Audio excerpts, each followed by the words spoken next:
Dona Hermínia está de volta. Mãe, o que houve, meu Deus? Meu Deus do céu, Juliana, eu tô muito ruim aqui. O médico falou que eu vou ficar aqui pra mais de um mês, meu filho. Um mês? Mas então é sério, gente. Não é nada sério. Isso aí foi só um piripaque normal de família. Querida, tira ela aqui do quarto, deixa um membro da família entrar por vez pra não dar merda.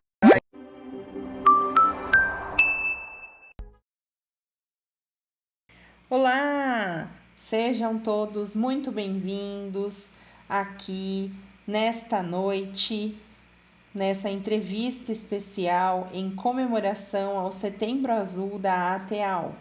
Eu sou a Carolina, este é o meu sinal, sou intérprete de Libras na ATEAL e coordenadora do Núcleo TIOS.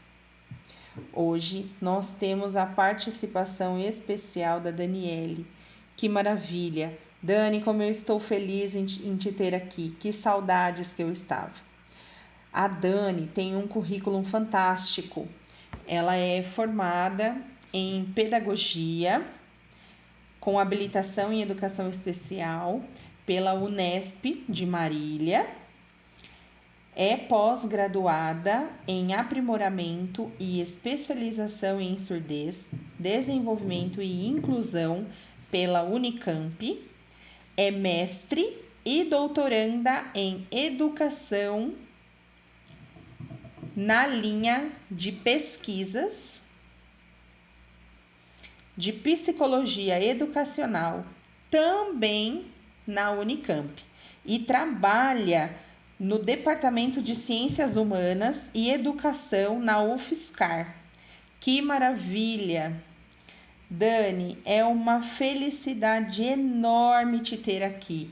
E uau, menina, que currículo, hein? Meus parabéns, Dani. Bom dia a todos vocês. Primeiramente, eu gostaria muito de agradecer o convite da ATEAL para participar desta live Setembro Surdo, Setembro Azul.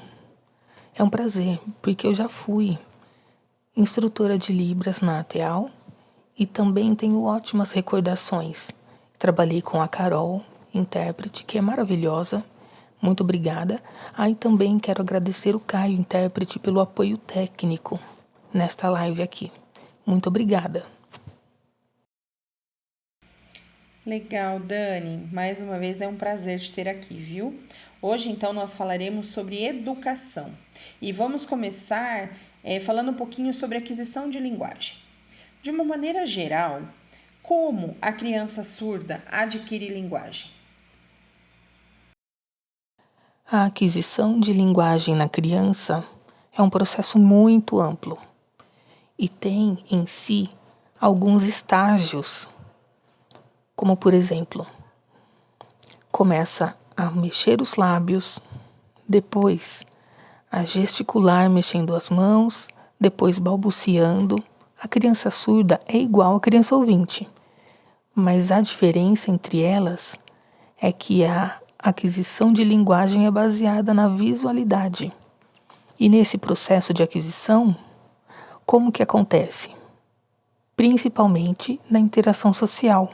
Isso é muito importante, porque ela tem acesso à língua e com esse contato começa a desenvolver o seu cognitivo. E fazendo ligações mentais, ela começa a perceber coisas no ambiente, que já é o processo da aquisição de linguagem. E quanto mais cedo isso acontecer, esse contato com pessoas, melhor para ela nesse desenvolvimento. Bacana! Agora, eu te pergunto, qual a melhor estratégia para estimular essa aquisição de linguagem na criança surda, tanto no ambiente escolar quanto em casa?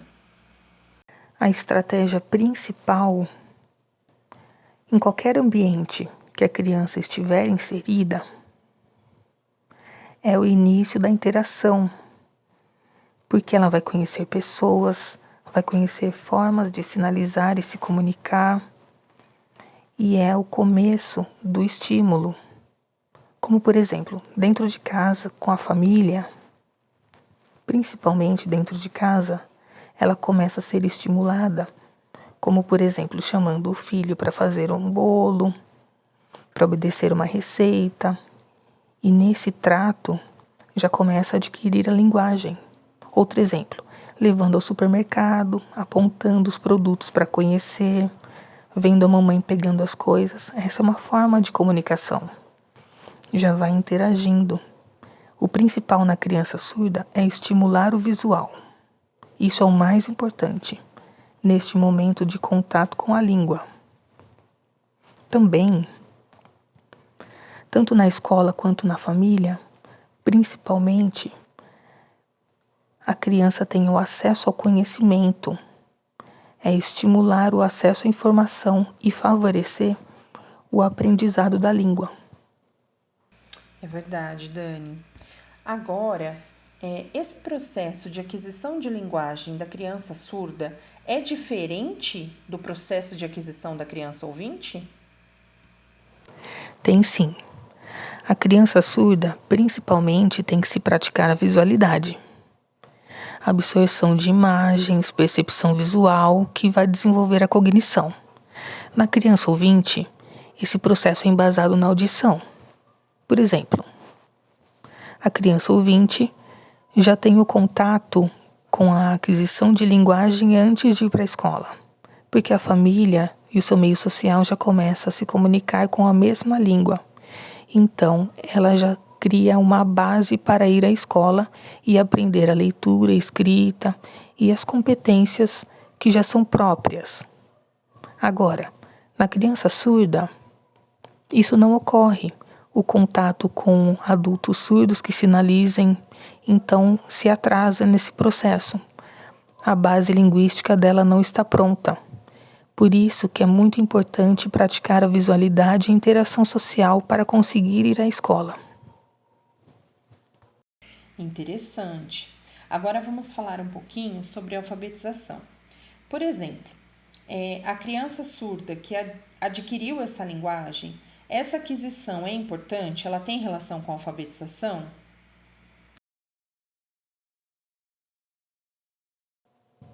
Então, sobre o processo de desenvolvimento da linguagem, trata-se da interação social que cada criança, cada indivíduo vai construir individualmente a sua linguagem e a sua maneira de expressar. Agora, a alfabetização é um procedimento que exige capacidade linguística de compreensão das regras da leitura e da escrita, do domínio de conhecimento do sistema de leitura e escrita, e por isso a criança precisa da aquisição da linguagem pronta para se inserir à escola, para conseguir se alfabetizar. Isso tudo já facilita previamente o processo de alfabetização. Ótimo.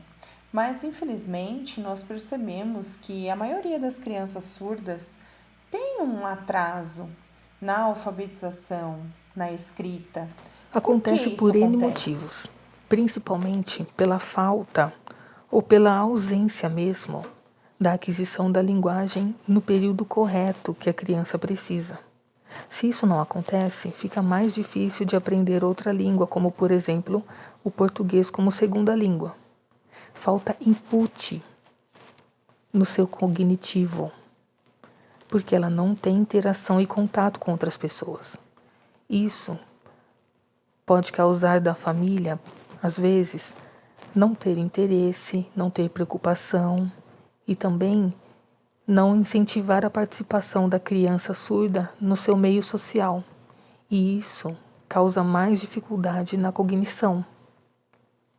Mas um problema familiar também podem ser de vários motivos, como, por exemplo, a aceitação da criança surda, a família não aceita, também falta de conhecimento, falta de informação e principalmente o interesse em aprender a língua de sinais que a família não tem. Prefere o português, prefere se comunicar e ter o conforto linguístico. E isso dá impedimento na comunicação da criança surda.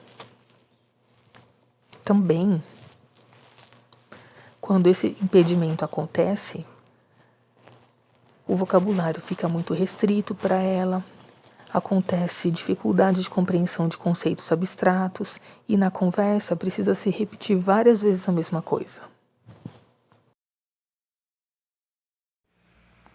Ah, entendi, é verdade. E Dani, a aquisição linguística ajuda no processo de alfabetização? Quando a criança tem a aquisição de linguagem bem desenvolvida no período correto, isso lhe proporciona um bom repertório linguístico, onde a criança consegue sinalizar, responder questões, interagir livremente, consegue separar línguas e ela constrói uma consciência linguística. A criança sabe o momento de sinalizar e o momento de oralizar. Consegue diferenciar. Ela tem maior compreensão, conceituação abstrata e uma boa interação como qualquer criança ouvinte. E Dani, existe uma metodologia melhor que seja mais fácil, uma estratégia para alfabetizar crianças surdas? Na verdade, a palavra metodologia é muito relativa. Primeiramente, precisamos conhecer como é a pessoa dessa criança. Como ele é? Quais os seus contextos? Como é a sua história de vida? Qual o contexto educacional, familiar, comportamental, social? Como ele vem se desenvolvendo nas suas experiências de vida? Como ele adquire o conhecimento?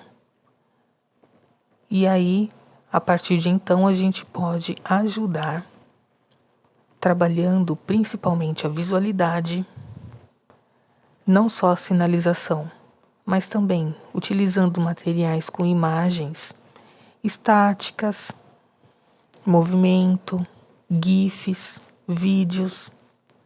Então, podemos também usar um vocabulário mais adequado à sua idade e adequado ao seu desenvolvimento linguístico.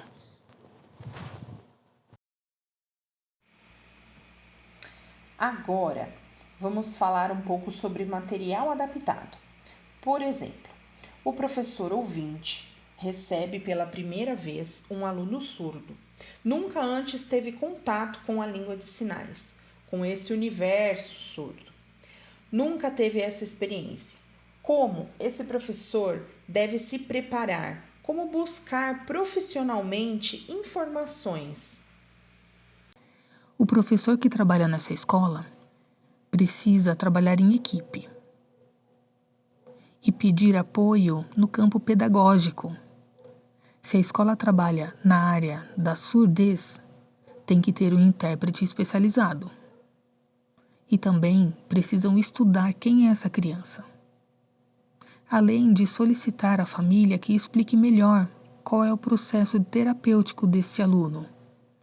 Se ele participa de algum centro de reabilitação, por exemplo, a ATEAL, trazê-los para participar em conjunto, para que o material seja melhor elaborado para este aluno, em foco dele, para que o processo de aprendizagem seja efetivo. Como eu já disse anteriormente, precisa conhecer os contextos desta criança. E depois o professor vai conseguir elaborar com mais profundidade um material melhor para ela. Dani, dentro desse contexto escolar de adaptação de materiais, qual é o mais adequado para se usar? Quais são interessantes para os processos avaliativos? Quais as atividades adequadas que são focadas para as crianças surdas? Precisa ser o mais visual possível que tiver. Por quê? Por exemplo, o professor, ao preparar uma atividade, uma avaliação, tem que elaborá-la de acordo que dê para associar a vídeos sinalizados e reproduzidos simultaneamente com o português para que o aluno possa raciocinar sobre aquilo e ele consiga participar da atividade. Também a avaliação, para a criança surda, tem que ser de acordo que ela consiga responder e o professor verificar como se dá essa dinâmica junto aos outros colegas. E também verificar como é a estimulação. Isso já é uma forma de avaliação. Não pode apenas se focar em um método. Existem vários que podem ser comparados de acordo com o desenvolvimento da criança surda. Isso ajuda na avaliação e nas atividades para o aluno surdo. É verdade, Dani. O professor ele precisa buscar estratégias que melhor se encaixam, porque o aluno surdo e o aluno ouvinte, cada um tem uma particularidade diferente. Não tem uma regra específica. Por isso, o professor ele precisa buscar estratégias, porque as crianças ouvintes, às vezes, também têm dificuldade de alfabetização, né? Tem atraso, mesmo sendo ouvintes, e o professor ele precisa mudar a estratégia para estimular essa criança ouvinte. E o mesmo é para o surdo, porque os surdos eles não são todos iguais. Cada um tem a sua particularidade, sua história de vida, e o professor ele precisa buscar essas estratégias. Não tem uma fórmula pronta. Cada indivíduo é diferente. Eu concordo. Só complementando um pouquinho, Carol. A sua sinalização é muito importante, a sua colocação é perfeita, porque mostra que nós não podemos apenas nos focarmos na criança surda como sendo todas iguais. Os surdos são iguais, então vou entregar apenas uma atividade. Não. Da mesma forma que as crianças ouvintes são diferentes, os surdos também. Perfeita colocação. Sim, Dani. Outra coisa que percebemos é que, infelizmente, alguns professores têm dificuldade em trabalhar em conjunto com o intérprete, porque às vezes o professor pensa que o aluno surdo é responsabilidade do intérprete e não dele enquanto professor, né? Ou também alguns pensam que o intérprete está lá para vigiar o trabalho dele e ele acaba ficando preocupado com isso. Temos, claro, professores muito parceiros, mas às vezes, infelizmente, não temos. Então, explica, por favor, a importância do professor e do intérprete trabalharem juntos, adaptando esses materiais focados para o aluno surdo. Correto. Primeira coisa, o professor precisa ter consciência de qual é o seu papel e qual é o papel do intérprete. O professor, sabendo disso, consegue diferenciar cada função, porque, infelizmente, há muitos casos de intérpretes que se tornam responsáveis desses alunos, justamente pelo conforto linguístico, pelo professor não saber Libras, mas o aluno é do professor. E ele precisa interagir com este aluno, precisa interagir com o intérprete, porque é ele mesmo que vai avaliar essa criança, e não é o intérprete. Também é muito importante que o professor seja parceiro do intérprete e consiga organizar as atividades e os conteúdos escolares com antecedência, para que consiga estudar e interpretar com o vocabulário adequado para o aluno os conceitos que ele tenha dificuldade. Por isso, tem duas funções de intérprete: o intérprete de Libras e o intérprete educacional. Este tem o foco na educação e nos trabalhos pedagógicos. Ele ensina sinais e conteúdos pedagógicos à criança, e o professor precisa passar esse conteúdo e haver essa troca para que o intérprete possa, de uma maneira mais clara e objetiva, transmitir o conhecimento a esse aluno. Essa parceria é muitíssimo importante. Agora, eu quero aproveitar a oportunidade da sua participação e pedir para você explicar um pouco sobre a sua história. Como foi o seu processo de alfabetização? Quais as dificuldades que você enfrentou? Porque antes, na sua infância, não tinha a lei que assegurava o direito ao intérprete de Libras em sala de aula. Era diferente. Hoje o processo é outro. Hoje está melhor, está mais fácil para o surdo. Mas antes não tinha, era na raça, na luta. E qual foi a importância da sua família nesse processo, te estimulando? Como que foi isso? Conta um pouco pra gente dessa sua experiência. Ok. Quando eu nasci, a minha mãe descobriu no 3º mês de gestação que estava com rubéola. e o médico já comunicou, dizendo que podia nascer a criança com qualquer tipo de deficiência. Então minha mãe já se preparou. Quando eu nasci, o médico desconfiava que eu era deficiente intelectual, por ser tão agitada. Minha mãe esperou um tempo. Aos 6 meses, fui fazer um exame próprio para bebê, conhecido como Bera, e descobriu minha surdez profunda. Um doutor otorrinolaringologista me encaminhou a um centro de reabilitação na Unicamp, conhecido como CEPRE, igual a ATEAL,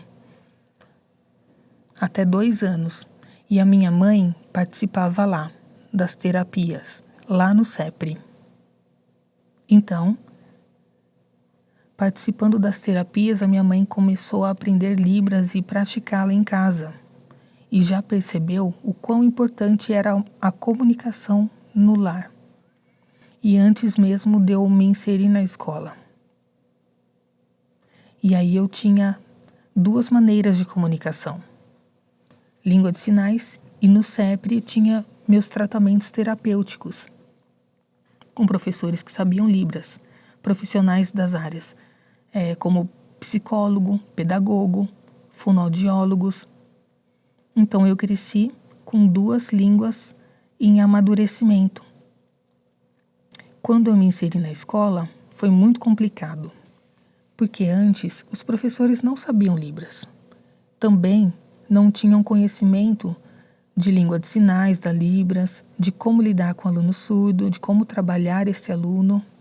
Então, o que minha mãe fez? Solicitou que o CEPRE encaminhasse profissionais para instruir esses professores, mas os professores não sabiam. Então, me colocavam na frente, nas carteiras da frente, para fazer leitura orofacial, evitavam de ficar de costas, essas coisas próprias que os alunos surdos sofreram antigamente. Então, eu conheci a leitura orofacial, lousa, escrita, mas dentro de casa, minha mãe que me ensinava, porque o professor escrevia recado e instruía a minha mãe como deveria ministrar as aulas e os conteúdos que tinham sido ensinados na escola. E eu já aprendi como a língua de sinais foi importante para colaborar no meu desenvolvimento cognitivo e nos meus conteúdos. Se não tivesse, eu seria muito prejudicada. Até o ensino médio, a minha mãe explicava os conteúdos para mim. Da 1ª à 4ª, os professores ainda tinham atenção, mesmo não sabendo língua de sinais. Da 5ª à 8ª foi horrível, foi muito difícil. Né? Porque os professores Sim, revezam, são também. vários. As escolas públicas tinham um ensino muito complicado e os professores não tinham atenção em mim. Então era lousa, escrita, e chegava em casa a mesma coisa. Minha mãe me ensinava e me explicava os conteúdos, mas na escola não adiantava nada. Que difícil, porque você tinha que estudar 2 Sim. vezes. Uma vez você estudava na escola e depois quando você chegava em casa, que era o seu momento Isso, de descanso, verdade. não, você tinha que estudar Era de novo. muito pesado. Mas no CEPRE eu ia 2 vezes por semana. Então você imagina a minha cabeça como era complicado e cansativo. Mas tudo bem. Foi bom, me ajudou a compreender coisas próprias dos conteúdos escolares. E eu percebia como tinha muita falta antigamente. No 3º colegial, o meu irmão, eu sou 1 ano mais velha que ele. Minha mãe me colocou junto com meu irmão em uma escola particular. Então, minha mãe pensou, como vou fazer?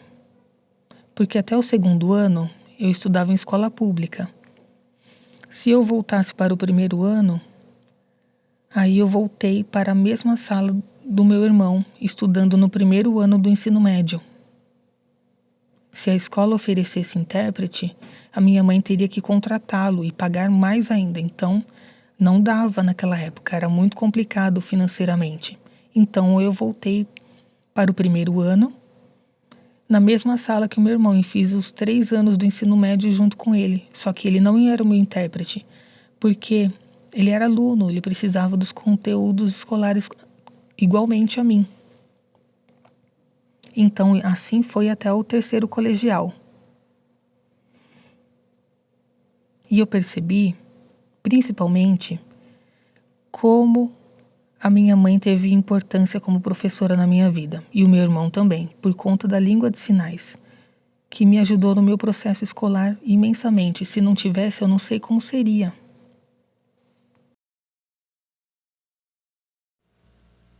É muito importante você falar sobre a sua história, porque mostra a importância da família, do papel da família no apoio ao surdo.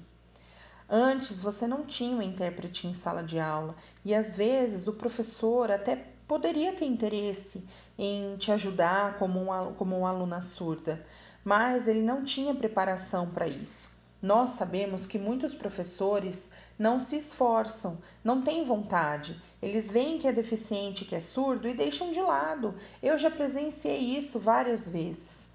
Mas também nós temos aqueles professores que se esforçam, que eles querem fazer algo a mais, mas eles não têm qualificação profissional, não têm muitas vezes nem onde buscar essa qualificação, porque eles não têm o apoio do governo da educação. Precisa o professor tirar do próprio salário para pagar essa especialização, e o salário é pouco. Isso desmotiva, porque ele pensa, eu vou me especializar, vou me empenhar e o meu salário não vai mudar. Então, muitas vezes, a culpa não é do professor, e sim do próprio sistema educacional. Por isso, é importante você falar sobre o apoio da sua família. Porque você imagina se na escola você já não teve esse apoio e se na sua casa você também não tivesse o apoio da sua família, como que estaria a sua vida hoje? Você imagina a Dani doutoranda? Talvez isso não acontecesse, porque não teve uma base familiar sólida. Por isso é importante você mostrar a sua história, contar o seu testemunho de vida, falar da importância da família, porque hoje temos familiares de surdo nos assistindo e estão tendo revelação do papel familiar nessa estimulação. Porque não é só responsabilidade da escola, não é só responsabilidade dos terapeutas da ATEAL ou do CEPRE, é responsabilidade principalmente Concordo, da família. perfeito. E por isso A é família importante você mostrar. também não pode esperar que o sistema resolva todos os problemas do filho. Por exemplo, se a família tem interesse no desenvolvimento do filho surdo e a escola não, a família vai deixar de mão? Não. Precisa apoiar ainda mais dentro da própria casa essa criança surda. Isso também ajuda. Também tem o caso da família se preocupar e a escola também se preocupar. Isso é ótimo, porque ambas trabalham juntas e a criança se desenvolve e participa na escola com mais efetividade. Também acontece, às vezes, da família não se interessar e a escola quer estimular a criança. Isso fica muito difícil, porque o sistema precisa mudar, principalmente na aceitação da língua de sinais. Isso é muito importante. Depender de apenas uma língua, acontece um prejuízo linguístico. Você, com 2 línguas, conseguiria ser uma pessoa mais segura futuramente na sociedade. Isso também ajuda muito. Também, em muitos casos, nós vemos que a rede social, que a tecnologia está ampliando demais e está ajudando a vida do surdo. Porque, em comparação, no passado era muito complicado e os surdos hoje têm mais acesso ao conhecimento, por conta dos vídeos, das lives, das legendas. Tudo isso é muito bom. Então, a família tem um canal no YouTube, se chama O Diário de Fiorella. Isso mostra uma família toda de surdos e a criança já tem modelo dentro de casa desde a sua mais tenra idade e consegue absorver 2 línguas simultaneamente, porque agora ela vai para a escola e isso fica muito mais fácil. Ela já aprendeu português muito mais rápido, porque ela teve acesso à língua. Isso é o apoio familiar. Isso é o mais importante. E quando a criança surda chega na escola com aquisição de linguagem, com comunicação, é mais fácil o trabalho do intérprete, é mais fácil o trabalho do professor, porque a criança chega pronta cognitivamente. Aí ela não tem atraso de alfabetização, porque se a criança não tem estimulação visual, não tem comunicação, não tem aquisição linguística, não tem aquisição de linguagem, se ela chega cru, vai dificultar o processo de alfabetização, porque ela vai estar em atraso. Você vai começar a estimular todas essas coisas, vai estimular o visual, vai estimular a linguagem, e aí todos os alunos e ouvintes já estão em processo de alfabetização e o surdo está começando a adquirir comunicação ainda. Então, assim, eu concordo com você quando você fala sobre a importância do bilinguismo, porque a língua portuguesa, ela não atrapalha a língua de sinais, e a língua de sinais não atrapalha a língua portuguesa. É muito bom porque a criança ela cresce em dois universos diferentes, ela cresce tendo acessibilidade, ela consegue se comunicar com surdos em língua de sinais e ela consegue oralizar ou fazer LOF com ouvintes em língua portuguesa, ler, escrever, e é importante ela ter esse bilinguismo, porque no futuro, no mercado de trabalho, numa faculdade, no ensino superior, ela não vai ter dificuldade, vai ser muito mais fácil, vai ser leve para ela, não vai ser pesado, porque ela tem acessibilidade nos dois universos. Isso é a consciência linguística. A criança já consegue diferenciar os seus momentos de fala. Quando vai sinalizar e quando vai se pronunciar entre os ouvintes em família, por exemplo. Quando vai interagir entre as pessoas. Isso é natural. Também é muito importante, principalmente na área da saúde, porque infelizmente acontece das pessoas valorizarem ainda mais o português. Mas precisa garantir que a Libras seja acesso da criança. Por quê? Se atrasar no português, a Libras colabora nesse processo de desenvolvimento, então ela não se prejudica na aquisição da própria linguagem. Isso mostra que não é apenas valorizar a audição e o processo auditivo, a saúde auditiva. É importante, mas precisamos lembrar que existem outras formas de raciocinar, de visualizar situações, de adquirir o conhecimento. Tudo está interligado. Tudo caminha junto. Todas as funções caminham juntas. Sempre. Dani, a sua fala foi perfeita, foi esclarecedora. Ótimo esse estímulo que você deu às famílias, porque às vezes as famílias não sabem como agir. Eles têm um único surdo em uma família predominantemente ouvinte. Então foram ótimas as informações que você trouxe. Você falando sobre a sua história de vida mostra às famílias que estão nos assistindo que tem caminhos, apesar das barreiras, das dificuldades que existem, é possível vencer todas elas desde que a família esteja disposta. Se a família estiver disposta, dá para passar por cima de tudo. E, novamente, eu estou muito feliz com a sua participação. Eu estava com uma saudade enorme da minha amiga. Eu amo você e eu sempre fico boquiaberta quando você fala. Maravilhosa, de verdade. Eu também aprendo.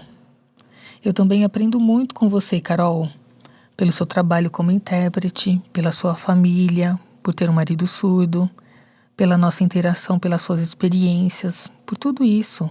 E também a ATEAL eu tenho ótimas recordações. Quero agradecer por me dar a oportunidade de aprender também, porque não só a mim que ensinava as pessoas, mas também aos alunos que me ensinavam. Muito obrigado pelo convite, foi muito prazeroso. Eu só quero agradecer mesmo. Eu que agradeço, Dani. Muito feliz mesmo por você estar aqui hoje.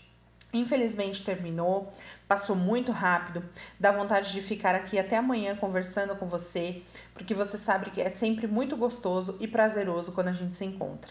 Bom, aqui embaixo então ficarão as redes sociais da Dani, podem seguir, conhecer o trabalho dela. E se você que tem um filho ou um parente surdo e não sabe como ajudá-lo no desenvolvimento, pergunte, mande uma mensagem para a gente. Ficaremos felizes em te responder e apresentar um mundo novo, cheio de possibilidades. Te garanto que é muito mais simples do que você imagina. Curtam e sigam a Dani porque ela é espetacular. Também ficarão aqui as redes sociais da ATEAL, o Instagram do AT Libras, com conteúdos focados em língua de sinais. Muito bacana. Vem conhecer os nossos conteúdos, eu garanto que você vai gostar. Ficarão também aqui as redes sociais oficiais da ATEAL, Instagram e Facebook. Vem conhecer o trabalho da ATEAL. A ATEAL já está há 39 anos na cidade de Jundiaí. Vem conhecer o nosso trabalho. A ATEAL precisa do seu apoio, do seu voluntariado, da sua doação, da sua ajuda para ficar por mais 40 anos ajudando os surdos de Jundiaí e região. Firme, ATEAL. Nada, imagina, obrigado. A você, Carol, ao Caio. Muito obrigado, ATEAL, pelo trabalho maravilhoso, pelos 40 anos. Verdade, a comunidade Dani, surda precisa da ATEAL. Obrigada, muito gente. Obrigada. Um beijão enorme para vocês. Tchau, Abraços tchau. e até Beijo, a próxima. pessoal. Abraço. Tchau. Tchau, tchau.